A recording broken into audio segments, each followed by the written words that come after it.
sur mon décompte de 5 à 1.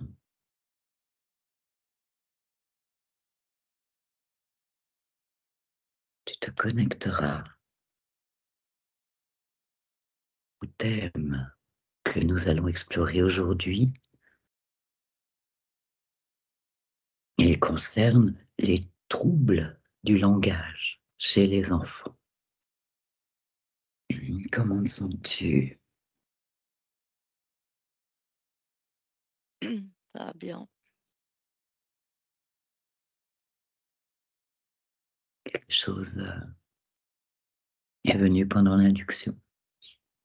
Ben, pendant une bonne partie de l'induction, je voyais un truc que je comprenais pas, mais qui peut faire sens avec le thème du jour. Je voyais comme un truc noir poilu. En fait, ça pourrait être comme un oursin, mais avec pas des pics, avec des filaments, quelque chose de plus, voilà. Et je voyais que ça se baladait comme dans des conduits qui n'étaient pas de la même couleur. Et puis du coup, quand tu as dit le thème, il y a eu comme un dézoom et puis j'ai vu que c'était dans le corps, dans la tête. Ok, d'accord. Ah, intéressant. Mhm. Et toi, Céline, comment tu te sens? Écoute, ça va super bien. Pendant l'induction, j'avais un peu une sensation comme si, je vais même t'expliquer, comme si dans le cerveau, j'avais je voyais des informations, mais dans tous les sens, et comme s'il y avait une sorte de, je sentais comme un nœud, un blocus. Mhm. Au niveau du cerveau. Ben, comme si c'était, c'était très vite, hein, les perceptions. En plus, le thème, tu l'avais pas encore annoncé, donc je comprenais pas trop, mais c'est comme si je ressentais une sorte de blocus de l'information. Ah, une sorte de blocus de l'information. Ok, Mhm. d'accord. C'est intéressant, hein, ces perceptions qui arrivent là pendant l'induction alors que je connaissais absolument pas le thème. Ouais. Bon, des troubles du langage chez l'enfant. Alors, c'est tous les 10, hein, dyslexie, dysgraphie, dysorthographie, dyscalculie, dysphasie. Il y a aussi le bégaiement, il y a les retards du langage, il peut y avoir l'absence de langage. Enfin voilà, je fais certainement pas un tour exhaustif, mais ça donne un peu une idée de quoi, à quoi on va se référer quand on parle de troubles du langage chez les enfants. Mhm. Alors, la, la première question que j'aimerais vous poser par rapport à cette notion de trouble du langage, c'est est-ce qu'ils sont de nature ésotérique? 1, 2, 3.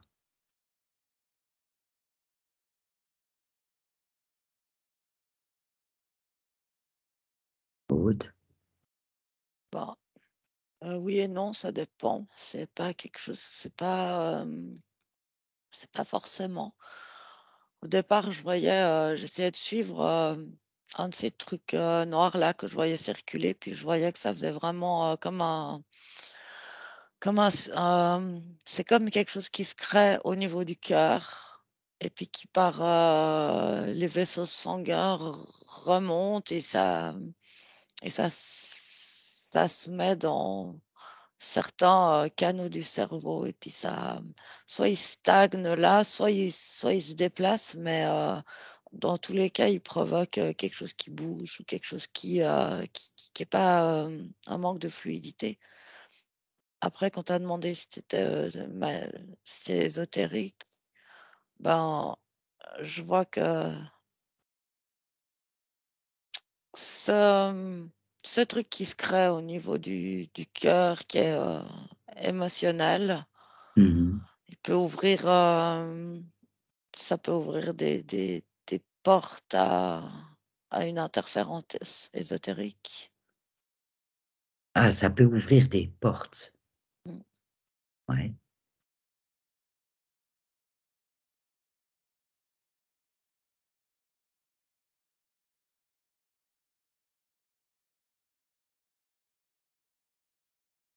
Moi, je vois bien, ou en tout cas pour le sens où ça peut être ésotérique, mais pas que. Moi, je vois la notion aussi d'une sorte de traumatisme qui, du coup, crée une sorte de choc électrique dans le cerveau.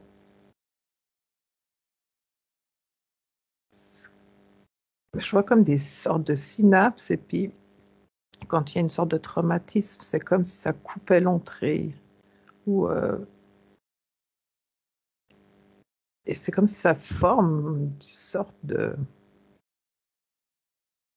euh, là, non, j'ai en plus l'image de Aude, là, de son truc noir poilu. Mhm. C'est comme si, du coup, ça crée cette sorte de boule, là, qui fait qu'elle reste à l'entrée du tunnel d'information. Et c'est comme si ça crée, du coup, un déséquilibre dans la synapse, là, ou dans la cellule, ouais. Mhm. Mhm. Les synapses, c'est ce qui permet au courant électrique Mhm. de passer de cellule en cellule, en fait. Bah, je vois que là, justement, quand il y a par exemple un traumatisme, l'information reste bloquée là. Elle stagne et elle va pas plus loin. Ouais, il y aura un blocage, donc pas un flux, euh, pas quelque chose de fluide au niveau de Non, cette information synaptique non. qui doit Et, circuler. et c'est comme si, du coup, cette synapse, elle accumule une certaine information et ça peut être un déclencheur. Je sais pas, par exemple, quelqu'un qui se noierait, tu vois, enfin, qui aurait une sorte de, dans une piscine, qui pense qu'il se noie, ça lui crée un Mhm. traumatisme de l'eau. Mhm. Et je revois qu'à chaque fois qu'elle s'approche de l'eau, c'est cette synapse qui s'éclaire et qui se met Mhm. en mouvement. Et ça Mhm. réactive justement Le traumatisme, le traumatisme. cette peur de se noyer. Mhm.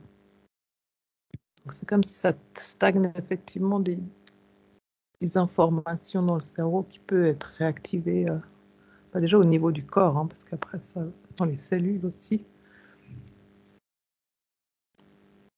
Mais tu parles d'un traumatisme de nature émotionnelle. Ouais, c'est effectivement relié au cœur quand il y a un blocus qui se passe dans le cerveau. Ouais. Ok, merci.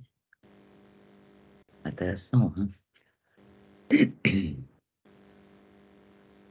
Aude.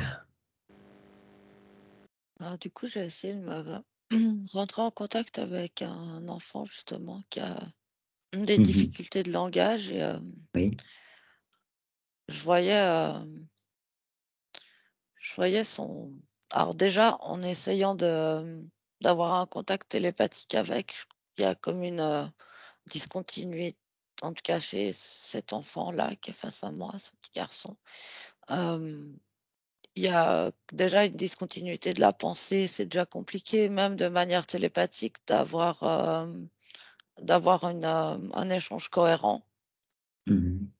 Du coup, je suis allée voir ce qui se passait au niveau de son cerveau, puis je vois comme Il y a comme tous ces filaments là qui se relient de synapse en synapse, là, Mhm. toutes les connexions là. Et je vois Mhm. de la lumière qui passe à l'intérieur, mais de manière, c'est comme si cette lumière, elle avait des creux, des bosses, pas du tout comme un nuage, si tu veux, pas du tout. Ça forme pas vraiment un ensemble. C'est plutôt comme quelque chose d'un peu fumeux, mais c'est de la lumière. Du coup, j'essayais de me couper de ça, puis de voir sur un enfant qui va bien. Et en fait, sur le cerveau d'un enfant qui voit bien, ce que je voyais, c'est que la lumière, c'est comme un trait, c'est-à-dire Mhm. elle est continue, elle a enfin, tu sens que cette lumière, elle a un chemin précis qu'elle suit, Mhm. puis qui est complètement comme un faisceau de lumière, c'est complètement continu, ce qui n'est pas du tout le cas dans le cerveau de l'enfant que je voyais, où déjà tu as l'impression que la lumière, elle cherche son chemin, et puis en plus, ouais, c'est pas du tout un faisceau. Du coup, je regardais, je demandais si je pouvais voir ça, comment se passait sa vie depuis le début, et puis je percevais beaucoup de pleurs et un bébé qui pleure beaucoup avec c'est au niveau de la sécurité interne. Il y a quelque chose qui se crée pas. C'est ce sentiment de sécurité intérieure qui ne se crée pas. C'est ça, parce que ce que je voyais, c'est que c'était pas forcément des pleurs les pleurs d'un bébé qui a faim, ou enfin c'est plus des pleurs comme s'il était perdu dans Mhm. l'espace.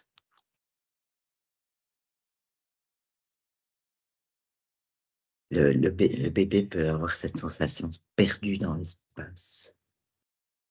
Je vois qu'il grandit comme ça en fait, avec toujours sensation de flottement, d'être perdu. Au début, c'est beaucoup de pleurs, et dans le cerveau, il y a des choses qui. Les connexions, elles ont l'air perdues aussi. Je ressens une corrélation entre cette sensation d'être perdu dans l'espace, perdu dans la pièce, perdu dans son corps, et puis ces liens dans le cerveau. Ça me donne l'impression qu'il y en a qui mènent nulle part. C'est comme si, Non, pas d'issue, non. comme des chemins sans issue. Mm. Mhm. Ouais. Ah, c'est très parlant, très intéressant.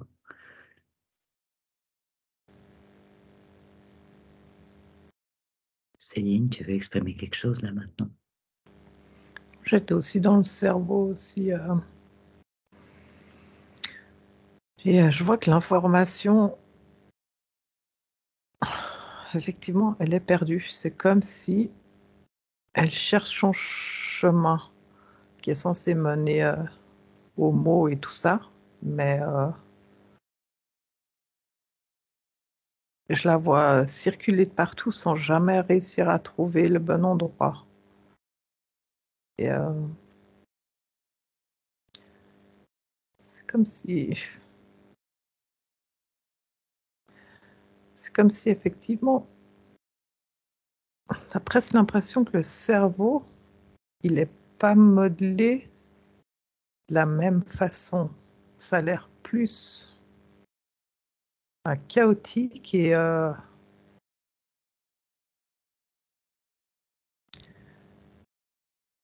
c'est très dur à voir, à exprimer ce que je vois.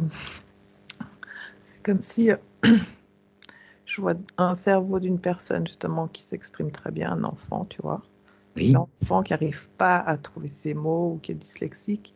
Et effectivement, le chemin de l'information n'est pas du tout la même. La vitesse, c'est comme s'il y avait vraiment un bug dans le cerveau à certains endroits. Mhm. Donc, là, toutes les deux, ce que vous êtes en train de regarder, Aude s'occupait d'un bébé hein, tout à l'heure, en disant que le sentiment de sécurité intérieure pour ce bébé ne se crée pas et qui peut grandir justement comme ça avec cette sensation d'être perdu dans l'espace. Mais ce qu'on remarque pour les petits des humains, pour les jeunes enfants, le langage ne vient pas tout de suite dans le développement.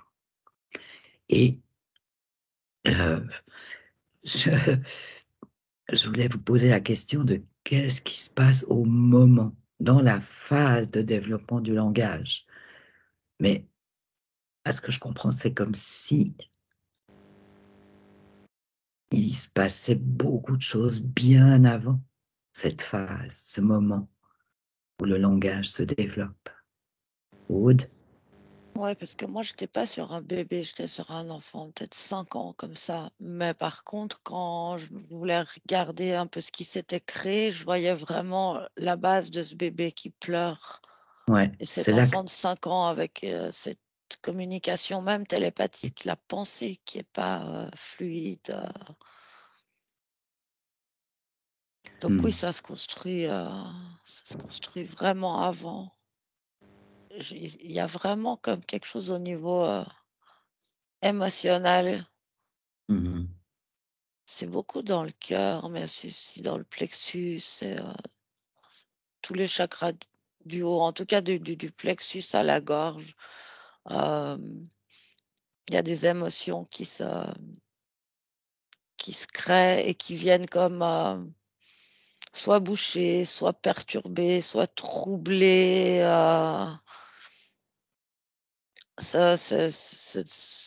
le développement. Et ce que je voyais aussi, c'est qu'en fait, cet enfant, assez vite, en fait, et en grandissant,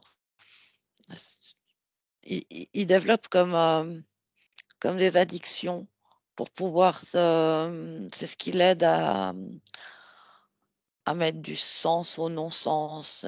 Ça peut être une addiction à son doudou, ou une addiction plus grand aux choses sucrées. Je vois un enfant qui veut manger que du sucre ou les écrans aussi. Euh, mais chez eux, c'est vraiment comme ce qu'on pourrait décrire d'une addiction pour un adulte. Mhm. Donc l'impossibilité de se passer de quelque chose. Mhm, Si le quelque chose en question n'est pas présent, ça crée un très grand stress. c'est ça, c'est exactement ça. Ça crée un immense stress. Mhm. Mais pourtant, est-ce qu'il y a l'impulsion, puisque le langage se développe quand même, ne se développe pas au tout début de la vie, hein. On sait que ça démarre plus vers 2, 3 ans. Est-ce qu'il y a quand même ces impulses, ce qui va permettre à un enfant qui va bien, qui se développe bien, de petit à petit s'exprimer autrement que par des pleurs, par des cris, par toutes sortes d'onomatopées, et de mettre ça dans un langage qui a du sens. Est-ce qu'il y a, pour un enfant qui aura des difficultés, est-ce qu'il y a ces sortes d'impulsions? Aude, je te laisse regarder ça et je vais vers Céline. Ouais, alors moi, du coup, j'étais avec un bébé. Je voyais un bébé dans une pièce où ça avait l'air d'être lourd, l'atmosphère familiale. C'est un bébé, genre, je sais pas, il tenait assis, mais genre 8 mois. Et Mhm. je le vois constamment en alerte. Euh, euh, ouais, constamment en alerte, stressé. Et du coup, c'est comme si à ce moment-là, au moment où en fait le cerveau est censé se modeler, Oui. je le vois pas se modeler vraiment la même chose qu'un enfant qui grandit dans un environnement sain et puis qui peut jouer sans être alerté par son environnement. Et du coup, c'est comme déjà le bébé, là, je le vois à fleur de peau, je le vois genre comme s'il reçoit tout aussi au niveau de la peau, ça pénètre en lui. Et c'est cet état de vigilance extrême qui crée ça. Qui crée que du coup, il met tellement d'énergie tu vois, à un endroit qu'on ne devrait pas, en plus à cet âge-là, que c'est comme si ça prend ben, trop de place par rapport au reste pour se développer. Et je les vois plus lents dans le développement, justement. Oui. Parce que l'énergie est utilisée ailleurs. Ailleurs. C'est ça. Ouais. Et c'est comme moi, ça prend vraiment une place énorme dans le cerveau. Je vois des zones un peu illuminées, tu vois, qui s'allument. Justement, d'alerte, de peur. Enfin, tu vois, c'est plus le côté en plus survie qui est développé. Oui, bah oui, bien sûr. S'il y a tellement de... Voilà, oui, c'est logique. Hein. Aude? J'avais beaucoup la notion depuis tout petit de contrôle, le besoin de contrôler et justement de perte de contrôle. Parce qu'un enfant si petit, ça peut pas contrôler. Mais pourtant, il y a comme c'est cette hypervigilance, cette insécurité. Après, ce que je voyais aussi, c'est que oui, le langage, il vient plus tard, mais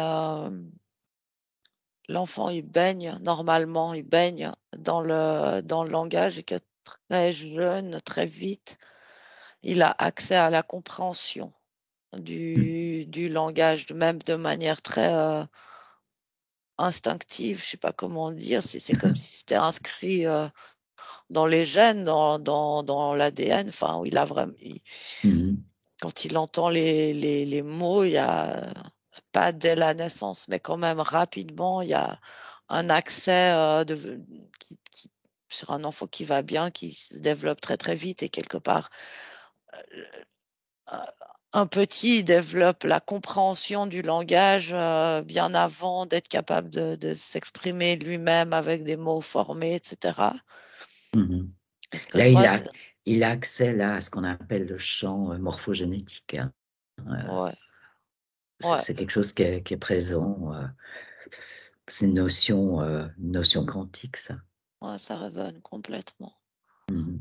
Mais ces enfants qui veulent tout, qui sont vraiment pas dans la sécurité, et c'est comme si ils perdent aussi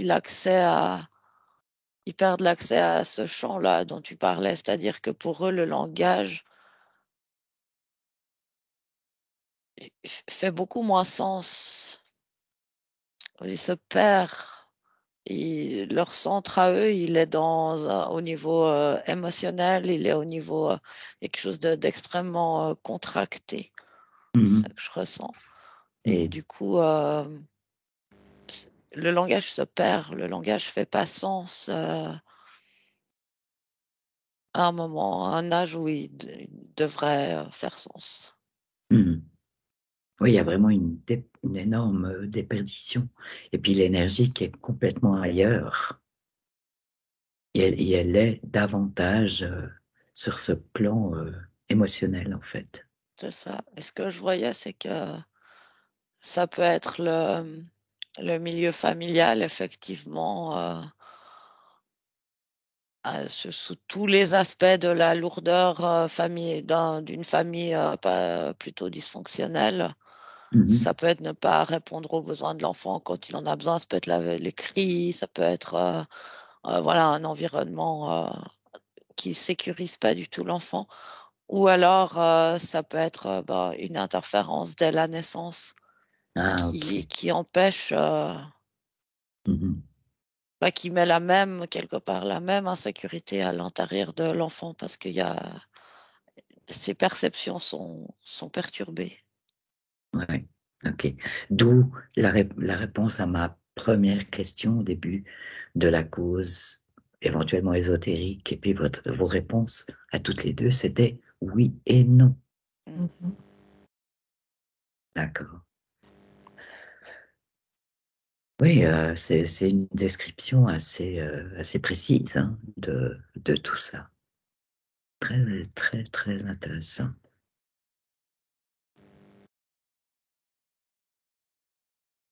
Céline, tu veux rajouter quelque chose là, maintenant? Pas vraiment. Ok, Je- c'est ce qui me semblait. Je, Mhm. je, je me posais la question, ben, je vais vous la poser, vous y avez en partie répondu, mais exprime ces troubles du langage.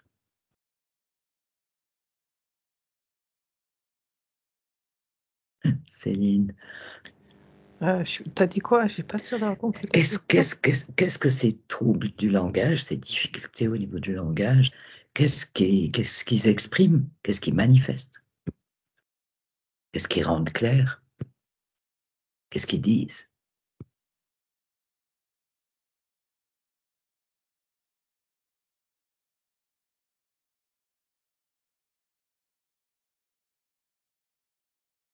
Je je ne sais pas si ça répond à ta question, mais ce que je vois, c'est comme si euh, c'est comme si l'enfant, quand il aimerait s'exprimer, je vois je vois un chat qui crache une boule de poil. Ah oui, donc quelque chose Euh, qui gêne, qui- quelque chose qui gêne. Et, ouais, qui peut être de différentes natures d'ailleurs concernant un chat. On c'est ira voir ça. ça, Oui. on ira voir ça de plus près un autre jour. Le Oui, détail de ce que du chat. représente la boule. Mais là, du coup, c'est comme si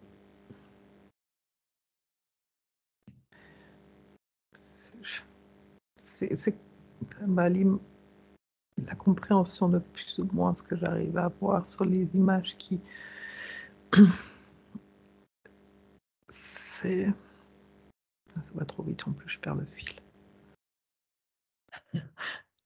Est-ce que je te laisse Ouais, regarder tu sais que ouais, je ralentis, je tu peux ouais. ralentir les images, Oui. hein? Tu peux Mhm, demander ça, à ce que ça devienne confortable pour toi. mhm, D'accord? ouais. Alors, Aude, Moi, je voyais une silhouette en haut d'une montagne en train de crier au secours et comme si du coup ce cri il, il se perdait dans l'immensité. donc ça, c'est pour répondre à la question, ce que peuvent exprimer Mm, ces difficultés, ces troubles du langage. c'est ça. C'est un appel au secours, mais vain. Je sais pas Ouais, comment dire. un appel au secours vain, ouais, Parce qui que, se perd, qui se... parce que ce que je ressens, c'est que même si quelqu'un les aide, l'appel au secours, il reste le même. Parce que,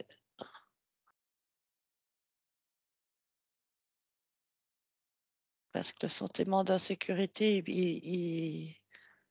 il perdure, il est ancré. Mhm. Sauf si on fait un travail plus ésotérique. Ok. D'accord, donc ça, c'est une manière de répondre à cette toute première question, hein, où c'était, vos réponses étaient oui et non.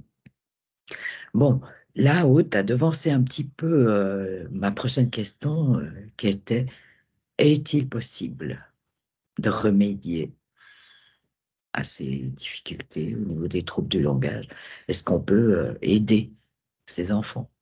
Bon, en fait, pourtant, on met en place quantité de choses pour aider les enfants, hein. Ça aide, ça permet à faire ça permet de faire des connexions détournées, ça permet de diminuer Mhm. le niveau de stress, mais Diminuer le niveau de stress. Ouais. Et quand le... j'entends, je, Je pense que c'est la boule de poil de Céline, mais j'entends ça, c'est comme cacher la merde au chat, c'est-à-dire que Ouais. quelque part, ça, c'est comme essayer d'éteindre ce au secours, parce que ce au secours, il est d'une nature qui n'est pas matière, qui n'est pas connexion dans le cerveau, qui n'est pas... Mhm. c'est plus profond que ça, c'est plus... Ça n'a rien à voir avec le développement de l'enfant, en fait. Et puis de ses acquisitions normales au fil de son développement. C'est quelque chose beaucoup plus profond, d'une autre nature. En fait, ça aide si on s'en occupe à la base, c'est-à-dire si on peut repérer directement quand c'est en train vraiment de se créer, quand l'enfant est tout petit, tout petit. Les premières semaines, les premiers mois de vie. Oui, mais si en général, évidemment que on repère pas les troubles du langage à cet âge-là. C'est bien plus tard que les parents, par exemple, ou même quand ils arrivent au niveau de l'école, des institutions scolaires, c'est à ce moment-là que que des personnes observent ça et disent qu'il y a vraisemblablement un problème, quelque chose qui joue pas. C'est pour ça que c'est trop tard. C'est trop tard. C'est trop tard pour l'aide qu'on apporte avec tous les moyens physiques, matériels, je veux dire éducatifs, Oui, etc. oui. Ça n'enlève pas cette boule d'insécurité, c'est cette boule émotionnelle qui s'est créée si on, si on retire l'insécurité autour de l'enfant jusqu'à 6 mois, 7 mois, je sais pas plus tard. Si on retire l'insécurité, il y a quelque chose qui peut venir se mettre à la place. Mhm. Donc c'est là-dessus que l'aide peut porter, Après, ça doit être un travail énergétique, ésotérique, avec la conscience. avec la conscience de l'enfant en question. Oui, ouais, c'est super intéressant, hein. Céline? Alors moi, je voyais justement quand on voulait aider un enfant, c'est comme Mhm. si, c'est comme si dans son cerveau, qu'ils ouvrent des tiroirs et qu'ils rangent des dossiers, mais qu'effectivement le tiroir se ferme jamais. Et justement, ça résonne avec ce que dit Aude, ou dans le sens de toute façon, on va essayer de les aider au mieux. Oui. Donc il y a quand même des progrès chez l'enfant sur tu vois, bien des aspects, mais de toute façon, euh, le tiroir ferme pas. Donc c'est pas, c'est qu'il y a encore tout un blocage effectivement émotionnel et dans les cellules et dans les connexions. Mhm. Donc l'aide apportée ne joue pas sur la cause. Bah, c'est pas assez profond en fait. On va pas toucher, c'est comme si on n'allait pas toucher les bonnes couches Mhm. quand on apporte de l'aide comme ça. Alors oui, on va, tu vois, aider un peu à classer, à ranger les dossiers pour les mettre dans le Oui, tiroir, ben oui. mais c'est un peu comme si c'est en surface. Le noyau du problème, c'est ce qui bloque le tiroir. Ben oui. C'est hyper spécial parce que je voudrais essayer de voir qu'est-ce qui se passe quand cet enfant qu'on a aidé, il devient adulte. Mhm. Et en fait, je vois un zombie, c'est-à-dire que je vois un être qui finalement est capable de parler, c'est-à-dire il peut, en tout cas pour des choses simples, il peut aller dans un magasin, demander ce dont il a besoin, il peut boire un verre, il peut avoir une discussion somme toute sommaire mais avec quelqu'un et pourtant c'est comme si tout son être était vide. Mhm.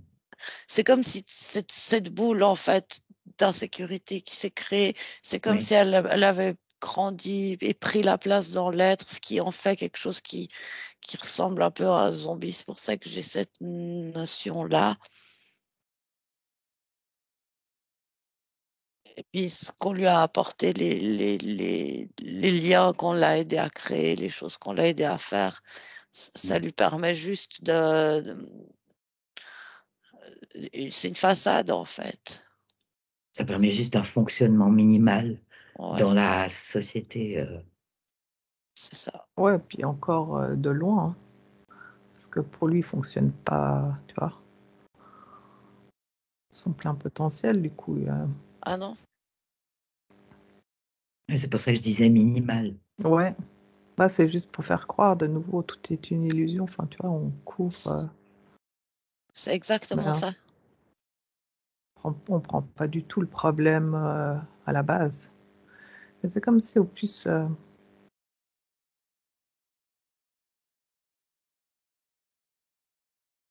je sais pas, un peu une notion. Je ressens une sorte de notion. Je vois, je vois une dame là dans son cabinet et je la vois mettre la poussière sous le tapis. Oh, d'accord, ok. Tu vois.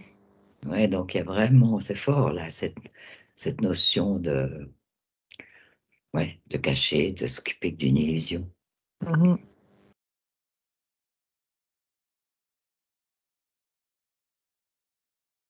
Ça, c'est ce qu'on fait dans la matière, quoi. C'est ça, c'est 3D. C'est 3D, Ouais. c'est Mhm. matière. Mhm. Et C'est on fait beaucoup de choses hein, quand même aujourd'hui.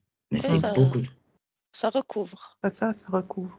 ça recouvre. C'est vraiment ce principe. Mm. On recouvre. C'est-à-dire, on fait en sorte que la majorité de la population soit capable d'exprimer la caissière de la Migros, à la boulangerie, dire bonjour. Et c'est Mhm. bon, Mhm. c'est couvert, il n'y a plus de problème. Mhm. On Pour couvre la société, voilà, on couvre c'est les suffisant. clochards, on couvre les drogués, on couvre ceux qui parlent pas, c'est bon, on les voit pas. Mhm. Oui, d'accord. Ok. Bon, j'ai encore juste encore une autre question. Quand il y a une totale absence de langage, ce qui se passe pour les enfants autistes, par exemple, pas de langage du tout.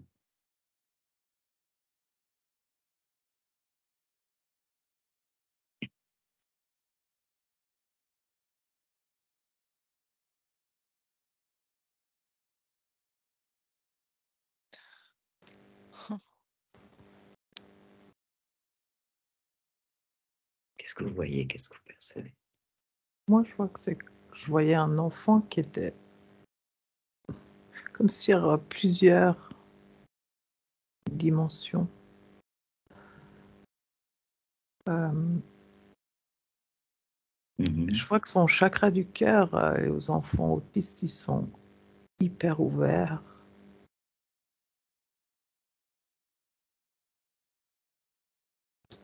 Et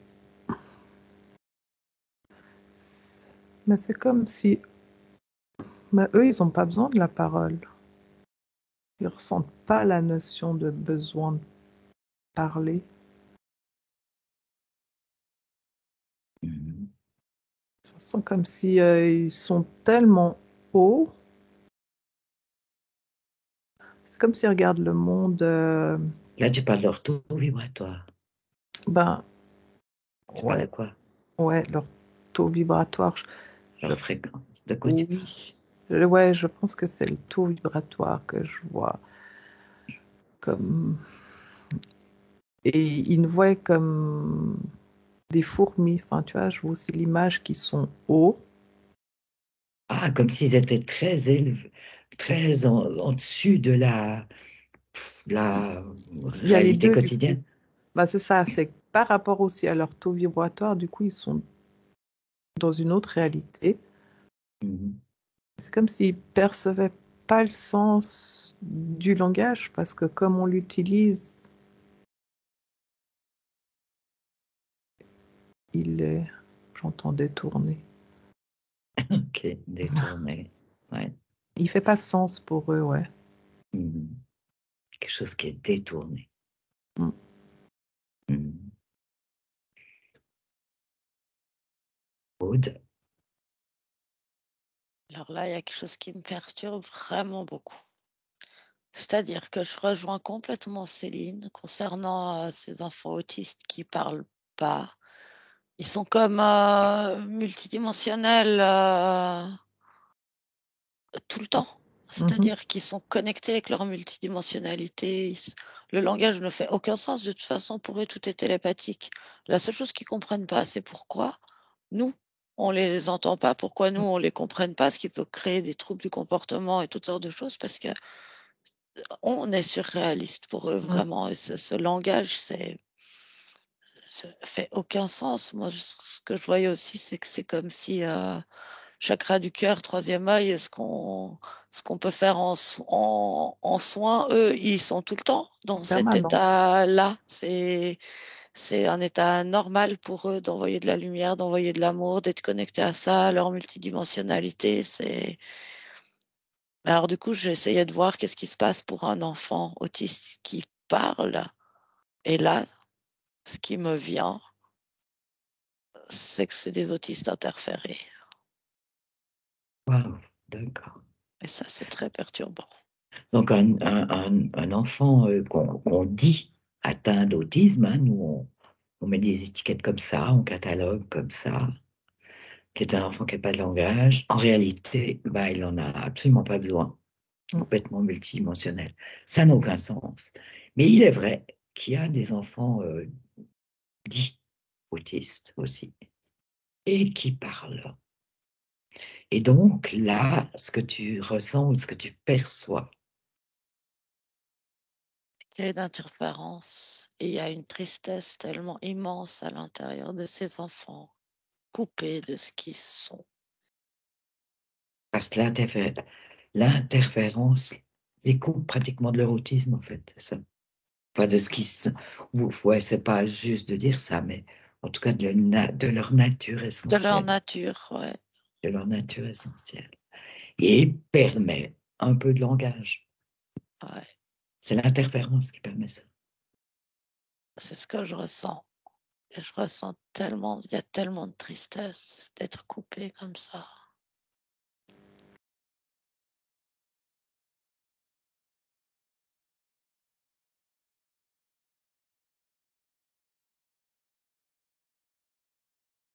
Bon, par rapport à tout ce que vous percevez, là, il semblerait que on n'a pas la bonne approche de ces difficultés, de ces troubles, hein. Pas du tout. Justement, ça rejoint qu'on est, tu vois, un monde 3D d'illusions et qu'on met nouveau tout sous le tapis. Hmm. C'est comme si ça aussi. C'est comme si. Moi, je ressens une sorte de lourdeur dans le sens où j'ai l'impression comme si.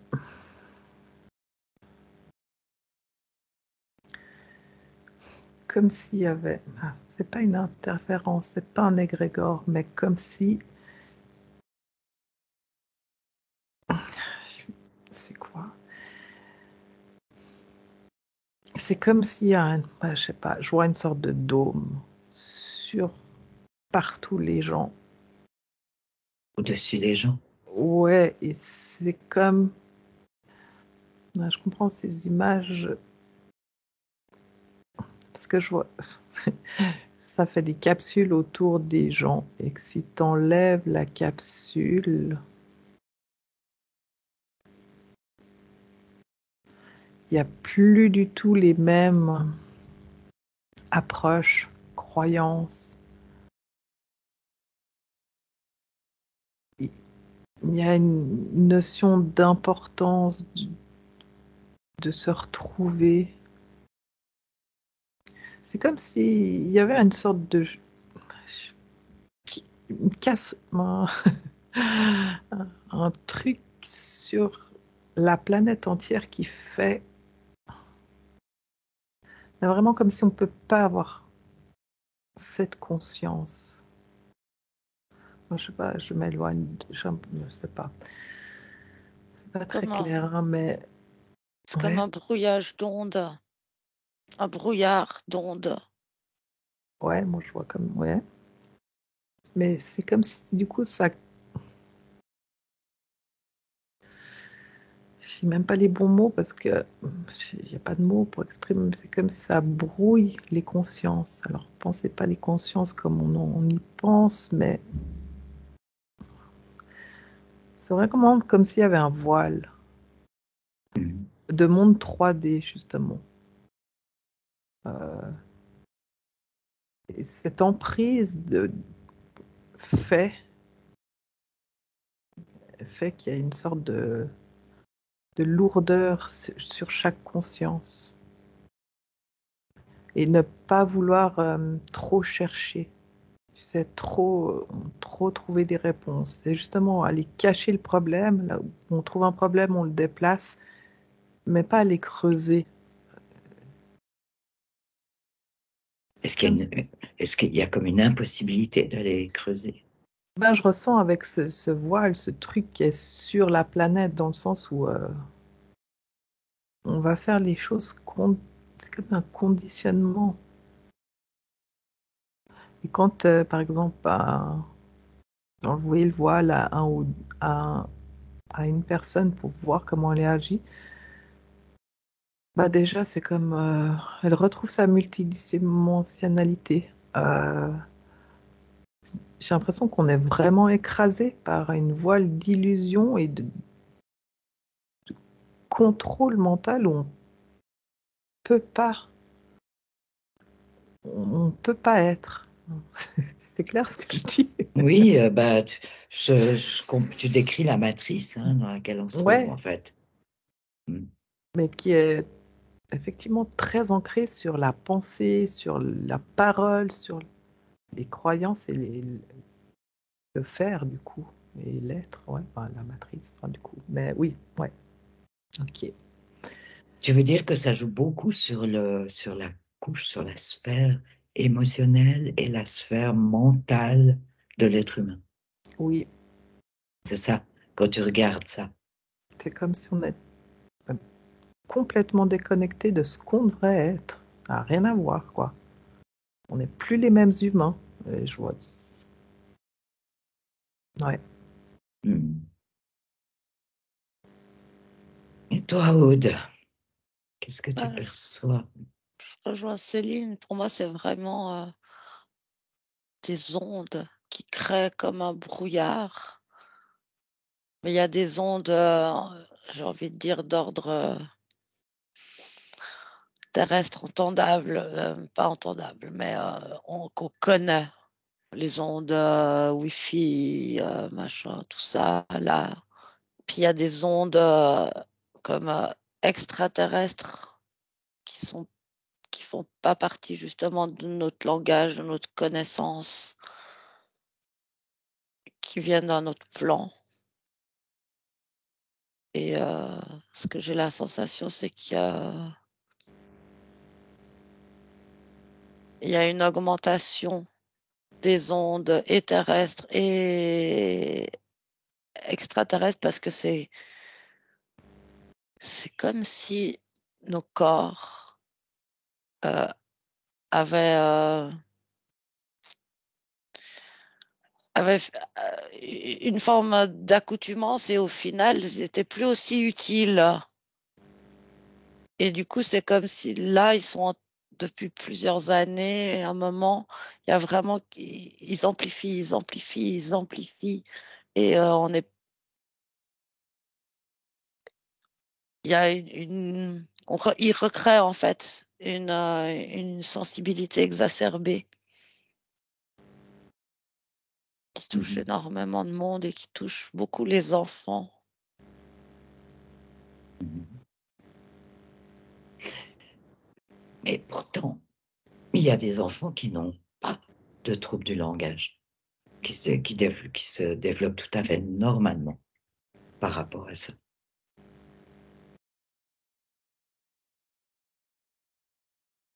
Est-ce que ceux qui auraient des troubles du langage auraient une sensibilité particulière? Est-ce que ça peut venir de leur essence? Je ne sais pas si vous comprenez ma question. Moi, je vois qu'effectivement, genre, ils sont plus à fleur de peau. Je vois comme la peau qui, quand tu as la chair de poule, et c'est comme si ils absorbent plus. Mhm. Tu vois. Donc une sensibilité exacerbée. Mhm. C'est marrant parce que c'est pas clair du tout ce que je vais dire, mais j'ai l'impression que ça dépend de comment tu t'incarnes, c'est-à-dire d'où tu viens au départ. Si c'est un choix d'incarnation ou pas, des interférences sur les lignes de temps.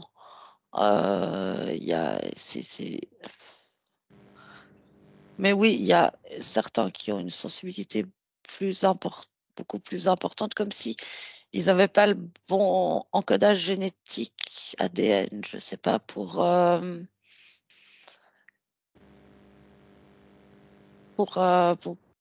C'est comme si on a certains qui viennent sur Terre et ils ont les informations à l'intérieur d'eux, dans leur génétique, de comment euh, se défendre ou comment gérer ces ondes. D'autres ont moins cette information ou ont une information erronée par rapport à ce qui est aujourd'hui. Mhm. Donc, pour ceux qui viennent avec quelque chose qui est déjà là, si ils se trouvent dans ces contextes où ils doivent développer cette violence exacerbée, où ils ne trouvent pas la sécurité, peu importe, ça n'agira pas, ça, pour eux. Parce que je n'ai pas entendu ta question. Je reviens à ce que vous disiez au tout départ, au tout début de l'enquête, concernant cette question de sécurité qui permettait à tout de se mettre en place. Et ça, c'est quelque chose qui existe à quelques mois ou tout de suite. Mais ça concerne le bébé. Et là, avec ce que tu viens de décrire, Aude, on pourrait penser que, ben soit il y a un problème massif parce qu'il y a des difficultés à tous les niveaux. Tu parlais au niveau temporel, enfin, tu as énuméré des tas de possibilités. Mais ça pourrait dire que une majorité, malgré tout, des enfants développent le langage. Ça pourrait dire que, quelque part, ceux qui doivent développer le langage le développeront, quels que soient les contextes de base. À partir du moment où ils sont incarnés, hein, donc en tant que bébé.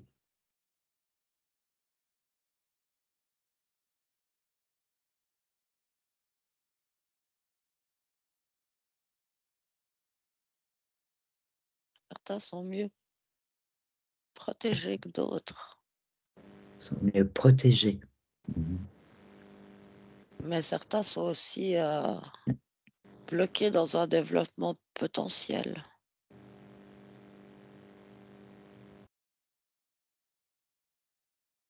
C'est complexe. Hein. Oui, ça a l'air complexe, effectivement. Ouais. C'est bien ce que je perçois, c'est que ça a l'air complexe. C'est qu'il ne suffit pas d'avoir les codes à l'intérieur de soi. Il faut qu'ils puissent être actifs. Ouais. Certains ont les codes, mais ils ne sont pas actifs. Et ce que je ressens là, c'est une chape de plomb émotionnelle, du coup, qui les empêche d'être actifs. Mhm.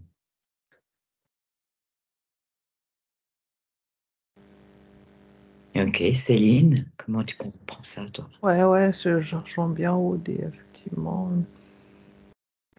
C'est comme. Ouais, ils peuvent pas.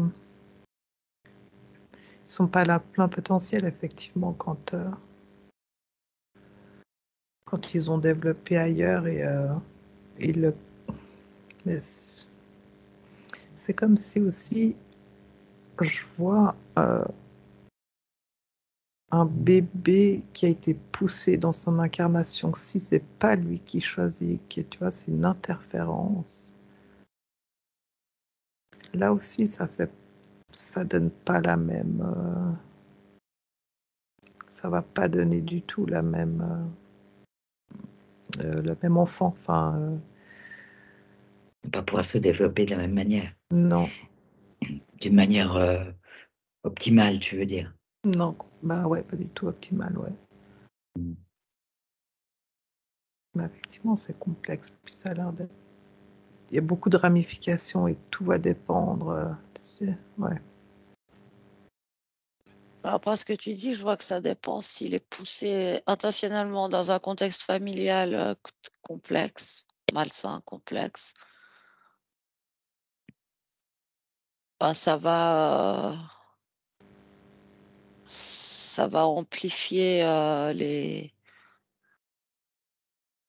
ça va amplifier les difficultés, ça va amplifier l'impossibilité d'avoir ce bouclier qui est actif. Mhm.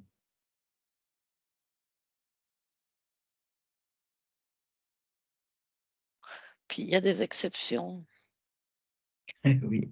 Il y en a qui s'illuminent, tu sais pas pourquoi. Et je vois, c'est tout sombre, c'est lourd. Et puis le bébé, il est ultra lumineux. Il n'y a rien qui passe, quoi. Oui, oui, mais bien sûr, tout ça existe. Hein. Mhm. C'est pour ça que je vous provoquais un peu là. Il y a tellement de possibilités, en fait. Mhm. Parce que, voilà, est-ce que c'est son incarnation choisie? Est-ce qu'il interfère? Est-ce qu'il, tu vois? Et Ah chaque oui, probabilité, en fait, va donner effectivement une différence considérable dans le développement. oui. Et effectivement, dans le bouclier que l'enfant sera construit ou qu'il a effectivement une notion de protection bouclier. C'est comme s'il y en a que je vois avec des sortes d'écailles. Ça fait penser que du coup, les boucliers sont pas, pas activés chez les petits êtres de la même manière et c'est comme si du coup ils font pas leur effet et du coup forcément ça a des répercussions sur le développement et ses capacités. Oui. Merci Céline. Aude, tu as encore un message, quelque chose à transmettre? Ouais, que si on levait ce truc d'onde là qui concerne toute la planète qu'on a appelé matrice, c'est quelque chose qui n'existerait pas. Ouais. Tout le monde serait lumineux, tout le monde serait connecté à sa multidimensionnalité, à son plein potentiel à tous les niveaux. Et que même s'il y avait une forme de défaillance génétique pour une raison X, Y, Z, c'est comme si la lumière de la communauté autour de la personne pourrait modifier ça. Et y pallier tout de suite, en fait. Mm-hmm. Ça n'existe pas, c'est ça. Ouais. Mhm. Mhm. Bah, écoutez, moi je trouve que c'est une belle manière de conclure, d'arriver au bout de cette exploration. Bien sûr, il y a sûrement encore beaucoup de choses à aller voir, mais là, on rester là pour aujourd'hui. C'est OK pour vous. Ouais. Ok. Et je vais maintenant vous ramener